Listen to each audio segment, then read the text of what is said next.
Alors, suite à ce commentaire, j'aimerais bien répondre. Tout d'abord, on ne sait pas si Aïssa elle est musulmane ou pas. Dites-vous bien que c'est pas parce qu'on porte un prénom arabe qu'on est musulman. C'est pas parce qu'on a des d'origine arabe qu'on est musulman. Porter le voile, c'est pas un totem. On sait très bien, nous les musulmanes, c'est une obligation de porter le voile. Ça fait pas de moi, en portant le voile, une meilleure personne que n'importe quelle femme qui ne le porte pas. Le hijab, c'est pas un gage de valeur.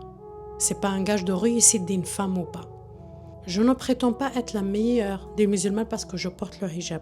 Dans cette vidéo, je parle d'une femme autant qu'être humain, pas comme une étiquette religieuse. D'ailleurs, on voit beaucoup de femmes sur les réseaux sociaux enlever leur voile. Je ne jette pas la faute sur ce genre de commentaires ou ce genre de critiques. C'est tout simplement, dites-vous bien que porter le voile, c'est un cheminement spirituel entre soi et Dieu.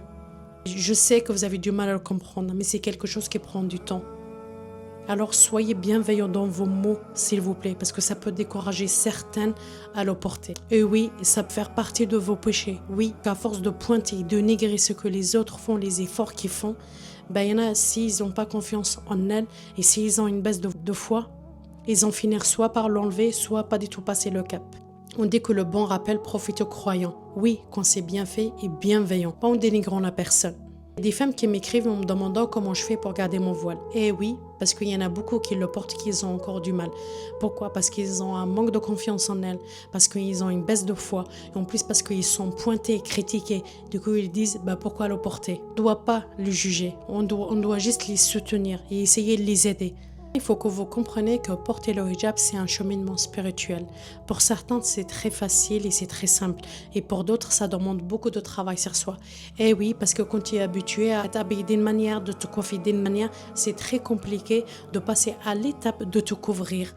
Parce que ça te demande de changer de garde-robe. Il y a des femmes, quand ils voient toutes ces femmes voilées critiquer, elles te disent je préfère rester comme je suis que le porter et être pointée comme ça. Vous voyez où ils peuvent y aller vos mots parce que toi tu dis je fais juste un rappel comme ça. Mais c'est pas un rappel comme ça.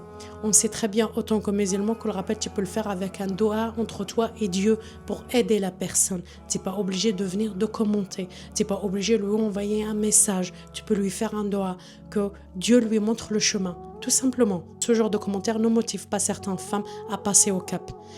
Il démotive, même conforter certaines femmes de rester telle qu'elle est au lieu de passer le cap et être pointée et jugée tout le temps.